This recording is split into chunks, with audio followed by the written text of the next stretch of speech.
Question number 11 में आपको दिया गया है समीकरण निकाय को आव्यूह विधि से हल कीजिए। यहाँ पर आपको 3 समीकरणें दी गई हैं। सबसे पहले हम इन समीकरणों को नोट कर लेते हैं डियर स्टूडेंट्स। तो पहली समीकरण आपको दी गई है 2x + y + z बराबर 1। ये आपकी पहली समीकरण हो जाएगी।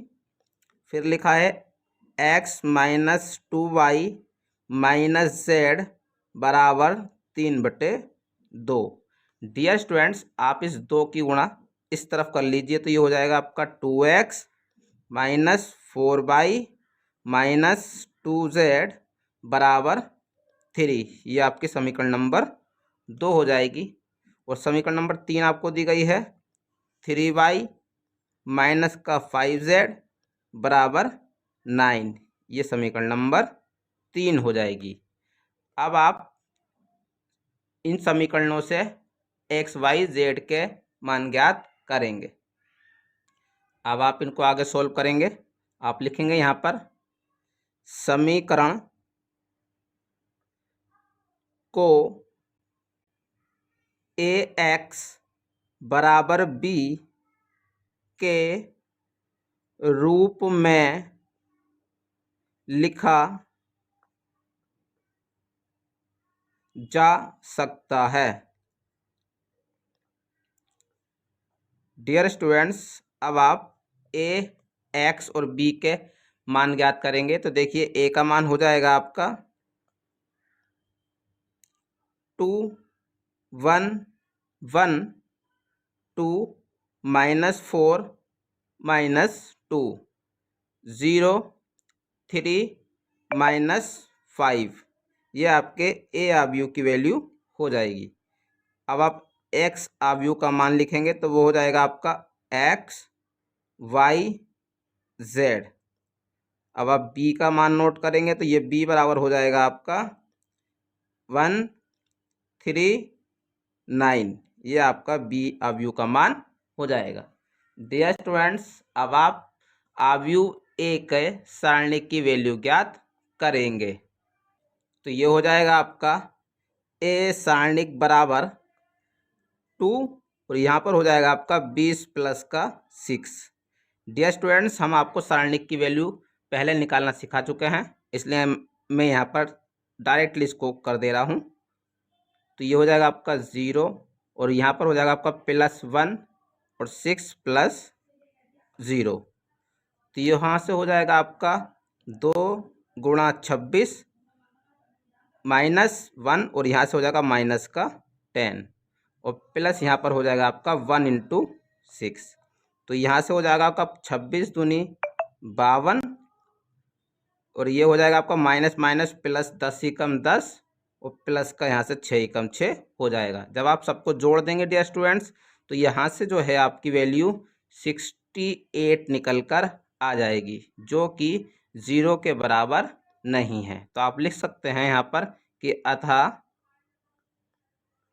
A इनवर्स संभव है। तो डियर स्टूडेंट्स, क्योंकि यहाँ पर A इनवर्स संभव है, अब आप A आव्यूह में दिए गए सभी अवयवों के सहखंड ज्ञात करेंगे। तो देखिए सबसे पहले आप निकालेंगे A11 की वैल्यू। तो A11 बराबर हो जाएगा आपका -1⁻² और 20 + 6 = ये हो जाएगा आपका -1⁻² × 26 और यहाँ से आपकी वैल्यू प्लस का 26 निकल कर आ जाएगी। अब आप A12 की वैल्यू निकालेंगे, ये हो जाएगा -1⁻³ और यहाँ पर हो जाएगा आपका -10 + 0। तो ये हो जाएगा आपका -1⁻³ और -10। तो यहाँ से आपकी वैल्यू प्लस का 10 निकल कर आ जाएगी। अब आप A13 की वैल्यू निकालेंगे तो वो हो जाएगी आपकी -1⁻4 और ये हो जाएगा आपका 6 + 0। तो यहाँ से हो जाएगा आपका -1⁻4 × 6। तो यहाँ से आपकी वैल्यू प्लस का 6 निकल कर आ जाएगी। अब आप A21 की वैल्यू निकालेंगे तो ये हो जाएगा -1⁻³ और यहाँ पर हो जाएगा आपका माइनस का 5 माइनस 3। तो ये हो जाएगा -1 की पावर 3 और माइनस यहाँ पर 8 हो जाएगा। तो यहाँ से आपकी वैल्यू प्लस का 8 निकल कर आ जाएगी। अब आप a2 की वैल्यू निकालेंगे तो ये हो जाएगा -1 की पावर 4 और ये हो जाएगा आपका माइनस का 10 माइनस का 0। तो यहाँ हो जाएगा आपका -1 की पावर 4 और माइनस का 10। तो यहाँ से आपकी वैल्यू माइनस का 10 निकल कर आ जाएगी। अब आप a23 की वैल्यू निकालेंगे तो ये हो जाएगा -1 की पावर 5 और ये हो जाएगा आपका 6 माइनस 0। तो यहाँ से आपकी वैल्यू माइनस का 1 इंटू 6 इजिकल टू यहाँ से आपकी वैल्यू माइनस का 6 निकल कर आ जाएगी। अब आप a31 की वैल्यू निकालेंगे तो ये हो जाएगा -1 की पावर 4 और ये हो जाएगा आपका -2 + 4। तो यहाँ से आपकी वैल्यू -1 की पावर 4 2 निकल कर आ जाएगी। इसी प्रकार डियर स्टूडेंट्स, अब आप यहाँ से a32 की वैल्यू निकालोगे तो यहाँ हो जाएगा -1 की पावर 5 माइनस का 4 माइनस का 2। तो यहाँ पर आपकी वैल्यू -1 की पावर 5 इंटू -6। तो यहाँ से आपकी वैल्यू प्लस का 6 निकल कर आ जाएगी। अब आप a33 की वैल्यू निकालेंगे तो वो हो जाएगी -1 की पावर 6 और -8 -2। तो यहाँ से आपकी वैल्यू -1 की पावर 6 और -10 इजिकल टू यहाँ से आपकी वैल्यू माइनस का 10 निकल कर आ जाएगी। तो डियर स्टूडेंट्स, जितने भी अवयव आपको दिए गए थे ए अवयव में, आपने सभी के सेकंड ज्ञात कर लिए हैं। अब आप इनकी सहायता से एड्स ए का मान ज्ञात करेंगे। तो ये हो जाएगा आपका एड्स ए बराबर, देखिए डियर स्टूडेंट्स, जो भी आपने अवयव के सहखंड निकाले हैं उनसे आप अवयव का निर्माण करेंगे। तो ये हो जाएगा आपका 26 10 6 8 -10 -6 2 6 -10। ये आपकी एड्स ए और आप यहाँ पर लिखेंगे टी मतलब आप इसका ट्रांसपोज निकालेंगे, अर्थात आप इसकी पंक्तियों को स्तंभों में परिवर्तित करेंगे। तो ये हो जाएगा 26 10 6 8 -10 -6 2 6 -10। ये आपकी एड्स ए की वैल्यू यहाँ से निकल कर आ जाएगी। डियर स्टूडेंट्स, अब आप इस एड्स ए की सहायता से ए इनवर्स ज्ञात करेंगे। तो डियर स्टूडेंट्स, तो ए इनवर्स ज्ञात करने का फॉर्मूला होता है ए इनवर्स बराबर 1/a का सारणिक और एड्स ए। तो डियर स्टूडेंट्स, ये हो जाएगा 1/a सारणिक की वैल्यू निकाली थी आपने 68 और एड्स ए अवयव की जो वैल्यू आपने निकाली है वो है 26 10 6 8 -10 -6 2 6 -10। ये आपकी ए इनवर्स की वैल्यू निकल कर आ गई है। डियर स्टूडेंट्स, अब आप इस ए इनवर्स की वैल्यू को x बराबर ए इनवर्स बी में रखेंगे।